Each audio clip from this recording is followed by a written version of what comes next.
Hello everyone, welcome to homeopathy Telugu. ఇవాళ మనం తెలుసుకుందాం అత్యూజా సైనాపియం. ఈ రెమెడీ వచ్చేసి చైల్డ్కి చాలా ఎక్కువగా ప్రిస్క్రైబ్ చేయొచ్చు మనము. అది కూడా ఎలాంటి కంప్లైంట్స్ ఉన్నప్పుడు, చిల్డ్రన్లో vomiting due to over feed of milk. కెంట్లో చదివితే చాలా క్లియర్గా రాశారనమాట. ఓవర్ ఫీడ్ మదర్ ఎలా చేస్తుంది మిల్క్ అనేది. వామిటింగ్ ఆఫ్ మిల్క్ ఉంటుంది ఓవర్ ఫీడింగ్ వల్ల. ఇది మెయిన్ ఇంపార్టెంట్. జస్ట్ వామిటింగ్ వరకు గుర్తుపెట్టుకోవచ్చు, కానీ రీజన్ కూడా గుర్తుపెట్టుకొని చదివితే చానికి ఇంకా గుర్తుంటానికి చాలా మంచిగా ఉంటుంది. మెటీరియల్ మెడికా మెయిన్ ప్రాబ్లమే మర్చిపోవడం కదా. సో రీజన్ తెలుసుకొని చదవండి, మర్చిపోకుండా గుర్తుండిపోతాయి. Exam point of view Allen's keynote discuss చేద్దాం. Family Umbelliferae, common name fool's parsley.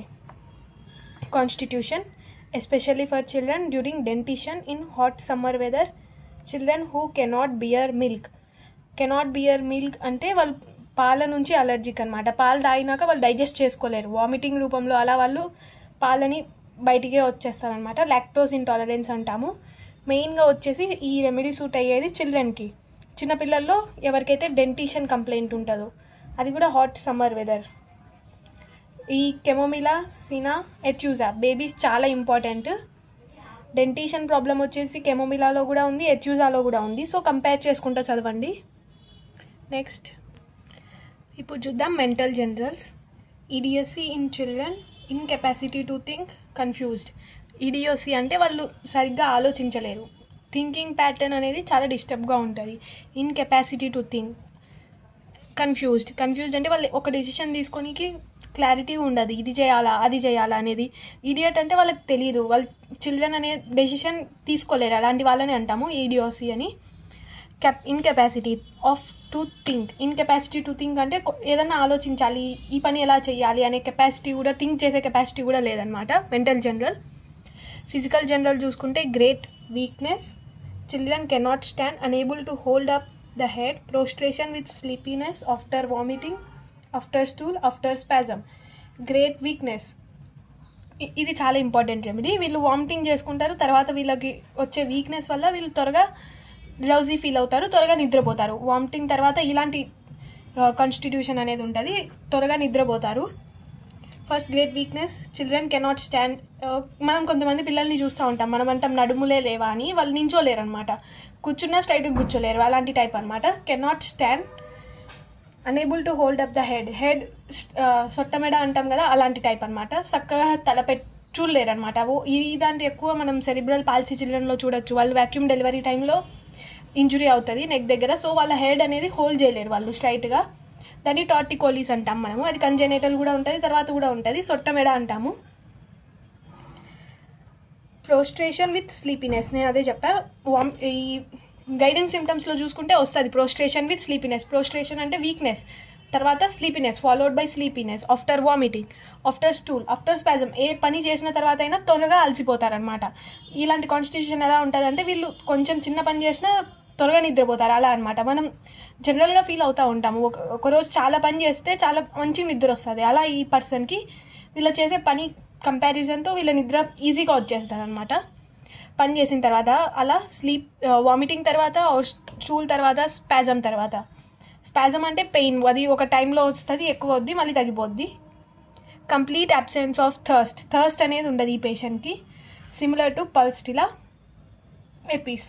ఆర్సనిక్లో thirst ఉంటుంది, అది large quantity of cold interval at small intervals, large quantity of cold water at small intervals అనమాట Arsenic thirst. Face చూస్తే expression of great anxiety and pain. ఈ remedy వచ్చేసి examination ఫంక్కి main important. Examination ఫంక్లో 4 remedies ఉన్నాయి మన material అమెరికాలో చూసుకుంటే. Silicea, Argentum Nitricum, Gelsemium and Aethusa కూడా మనం ఎగ్జామినేషన్ టైంలో ఇవ్వచ్చు, ప్రిస్క్రైబ్ చేయొచ్చు. ఆ టైంలో ఎలా ఉంటుంది, స్టూడెంట్స్ ఫియర్ ఉంటుంది, యాంగ్జైటీ ఉంటుంది, అదేది ఫేస్లో మార్క్డ్గా కనిపిస్తుంది. ఈ అథ్యూజా పేషెంట్లో మనం ప్రిస్క్రైబ్ జస్ట్ అబ్జర్వేషన్తో చేసేయచ్చు అనమాట. క్వశ్చన్స్ తీసుకొని కేస్ టేక్ ఇంత లాంగ్ ప్రాసెస్ ఉండదు, అలాంటి అబ్జర్వేషన్ ఉండాలి అథ్యూజా పేషెంట్ని గెస్ట్ చేయాలంటే. Expression of great anxiety and pain, ఫేస్లో కనిపిస్తూ ఉంటుంది great anxiety, fear with a drawn condition and well marked in linea nasalis. Linea nasalis అంటే అది మనం స్మైల్ చేస్తే మన నోస్ నుంచి లిప్స్ వరకు ఒకటి ఫామ్ అవుతుంది అనమాట, గ్రూ. దాన్ని లీనియా నేజాలిస్ అంటాము. దాన్ని నేసోలేబియల్ గ్రూ, నేసోలేబియల్ ఫోల్డ్ అని కూడా అంటాము. anatomical. అది వెల్ మార్క్డ్. అంటే ఆ పర్సన్ ఫేస్ చూస్తే మనకు అది బాగా క్లియర్గా కనిపిస్తూ ఉంటుంది. కొంతమందికి కనిపిస్తూ ఉంటాయి మంచిగా ఐబ్రోస్ అలా, ఆ లీనియా నేసాలిస్ అనేది వెల్ మార్క్డ్ అనమాట. Features expressive of pain and anxiety, అది అయిపోయింది. Herpetic eruption on end of nose. Herpetic అంటే హెర్పీస్ అనమాట. దాని ఎరప్షన్ అనేది బాడీలో ఎక్కడైనా వస్తుంది. ఆ ఎరప్షన్ అనేది ఎండ్ ఆఫ్ నోస్లో ఇక్కడ ఈ పేషెంట్లో క్లారిటీగా కనిపిస్తుంది మనకు. ఫేస్లో వచ్చేసి గ్రేట్ యాంగ్జైటీ. ఫేస్ ఎలా ఉంటుంది ఎగ్జామినేషన్ టైంలో ఎలా వీళ్ళు యాంగర్ కాదు యాంగ్జైటీ ఫియర్ ఉంటుందో అలా అనమాట. జిఐటీ చూసుకుంటే టీతింగ్ చూసాము. Indigestion of teething children, indigestion అయిపోద్ది టీతింగ్ చిల్డ్రన్లో. పళ్ళు వస్తూ ఉంటాయి కదా చిల్డ్రన్ 6 months తర్వాత పళ్ళు రావడం స్టార్ట్ అయిపోతాయి నార్మల్గా. ఆ టైంలో ఇండైజెషన్ అనమాట. ఇక్కడ చూసుకుంటే violent sudden vomiting of a frothy milk white substance or yellow fluid followed by curdled milk and cheesy matter. Violent sudden vomiting. Violent అంటే చాలా వాయిలెంట్గా వస్తుంది అది. మనం ఏం చెప్పచ్చు, అకోనైట్ ఉంది దాంతో సిమ్టమ్స్ అన్ని వాయిలెంట్గా వస్తాయి. వాయిలెంట్ అండ్ సడన్ అంటే ఎక్కువ ఇంటెన్సిటీగా వస్తుంది అనమాట. అది వాళ్ళ చిన్న పిల్లలు కానీ వాళ్ళ బాడీ ప్రపోర్షన్తో చూసుకుంటే వాళ్ళ వామిటింగ్ ఎక్కువగా ఉంటుంది. మనం అనుకుంటాం ఇంత ఈ పిల్లోని కడుపులో ఇంత ఉంటుందా అని. మదర్ అనేది ఓవర్ ఫీడ్ చేయడం వల్ల అలా క్వాంటిటీ అనేది ఎక్కువ వస్తుంది అనమాట వామిట్లో. Violent sudden vomiting of frothy milky white substance. ఆ వామిటింగ్ ఎలా ఉంటుందంటే మిల్కీ వైట్ ఉంటుంది అనమాట. Or yellow fluid followed by curdled milk and cheesy matter. Vomiting చూసుకుంటే అది వైట్ ఉంటుంది. చిన్నపిల్లలు అబ్జర్వ్ చేయొచ్చు ఇది. పిల్లలు కేంట్లో ఇలా రాశారు, పిల్లలు ఎప్పుడైతే ఏడుస్తారో అప్పుడు వాళ్ళ మమ్మీ కొంచెం కూడా టైం గ్యాప్ లేకుండా 1 hour, ½ an hourలో ఫీడింగ్ చేస్తూ ఉంటాయి. అది ఓవర్ ఫీడ్ అయిపోద్ది. గొంతు వరకు ఉందంటే వామిటింగ్ చేసుకుంటారు కదా, మనమే చేసుకుంటాం, చిన్నపిల్లలు కామన్.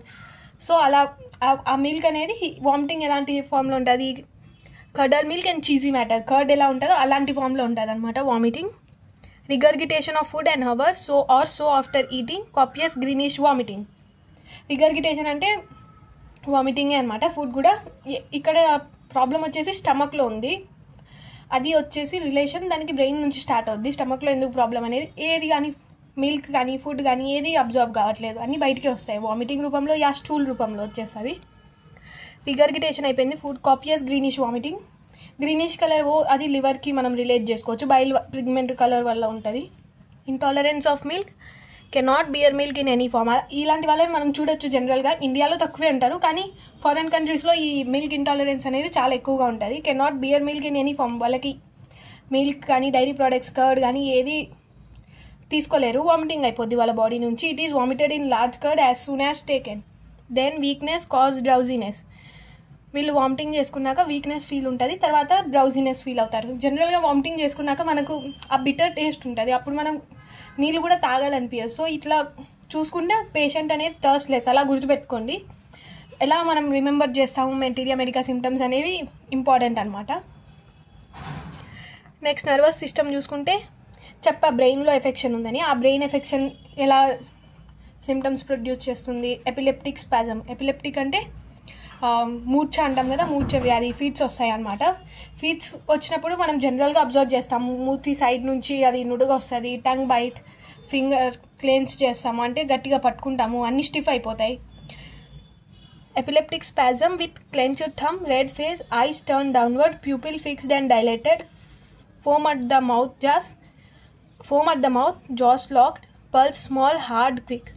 ఎపిలెప్టిక్ స్పాజమ్ అంటే అదే ఎపిలెప్సీ వస్తుంది అనమాట. విత్ క్లెన్చ్డ్ థంబ్ క్లెన్స్ చేస్తాము, రెడ్ ఫేస్ రెడ్గా టర్న్ అవుద్ది, ఐస్ టర్న్ డౌన్వర్డ్. నార్మల్గా ఈ ఎపిలెప్సీలో ఏమవుద్దంటే ఐస్ అనేవి అప్వర్డ్ లేదా సైడ్కి టర్న్ అవుతాయి, కానీ ఇక్కడ ఇది అందుకే హైలైట్లో ఇచ్చారు, ఐస్ టర్న్ డౌన్వర్డ్.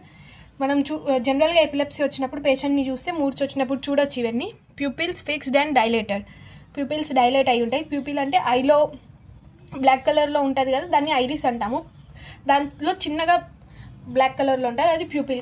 ఐరిస్ అనేది కొంతమందిలో బ్రౌన్, బ్లాక్, బ్లూ, గ్రీన్ ఉంటుంది, మధ్యలో డార్క్గా ఒకటి ఉంటుంది, అది ప్యూపిల్ అనమాట. అది డైలేట్ అవి ఫిక్స్డ్ అయి ఉంటుంది. ఫోమ్ అట్ ద మౌత్, జా లాక్. ఎక్కువ స్పాజం వల్ల జా అనేది లాక్ అయిపోద్ది, TM joint. Pulse small, hard quick. Exams nervous టైంలో, ఎపిలెప్సీ టైంలో ఎప్పుడైతే యాక్టివిటీ పెరుగుద్దో అప్పుడు పల్స్ అనేది ఆటోమేటిక్గా క్విక్ అవుద్ది. Modalities, aggravation after drinking or eating. ఎందుకంటే వాళ్ళు తిన్నా తాగినా అది వామిట్ చేసుకుంటారు, సో అది aggravation. After vomiting, after stool, after spasm. Vomiting తర్వాత స్టూల్ తర్వాత స్పాజమ్ తర్వాత అగ్రవేషన్. రిలేషన్ చూసుకుంటే Antim crud, Arsenic, Calcarea, Sanicula. Okay, thank you everyone. Will meet with next video.